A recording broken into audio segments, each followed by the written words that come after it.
This short film takes place during World War II, so the director and I went into the project wanting a more vintage look. I decided to shoot on the Red Epic with a Fujinon 19-90 Cabrio lens.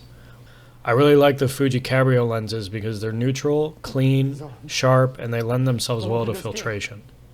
To get a slightly softer look and bloomed highlights, I went with the Hollywood Blackmagic filtration.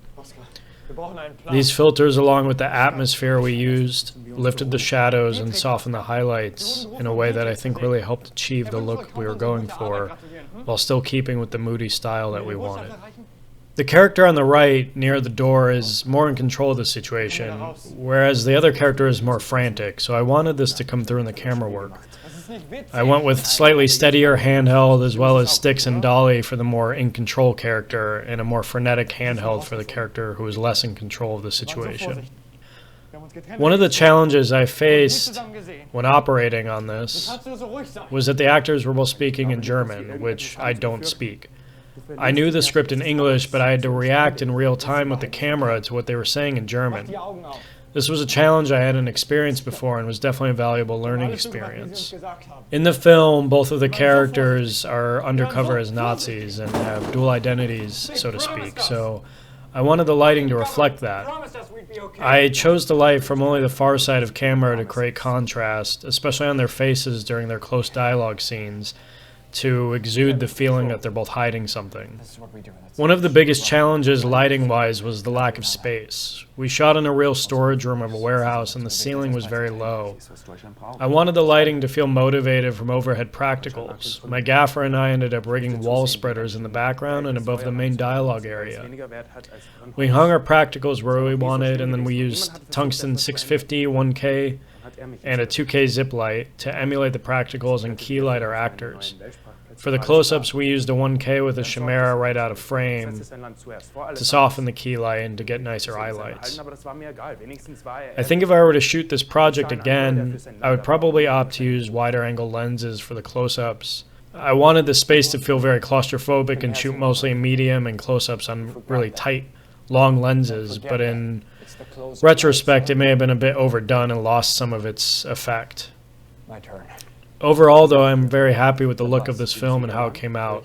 There's very little that I would change about it if I were to shoot it again, and I'm proud to say the director was very happy with the results. I'm nervous. Can't afford to be nervous. Fuck the United States. This short film is a proof of concept for a feature film that takes place during an extreme heat wave. The main goal of the director and I was to make the environment feel very hot. We achieved this through a mixture of lighting, the color of the set, and the makeup. Although we wanted everything to feel very hot and insular, the one area I decided to light with blue lighting with is in the kitchen. In the story, the kitchen is the children's only source of water and only reprieve from the heat, so I wanted that to come through in the color scheme of the lighting. I also think that the color contrast between the two areas of the house adds depth to the image. Other people don't get to do. Or most other people. But why did Luce and his mom leave? Because they did it in Alexis. So? I let the windows blow out a bit more than I normally would because we wanted it to look scorching hot outside. Luckily, we shot on the Ariamira, which gave us the latitude on set Then you said you'll die. to not let it clip out on set, and instead we were able to make that decision in post. That's why they'd go outside. But if we help them, they won't have to. Not really a position we're in, bud.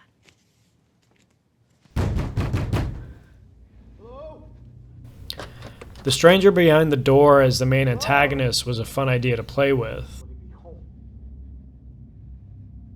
Please, my wife, she's been shot.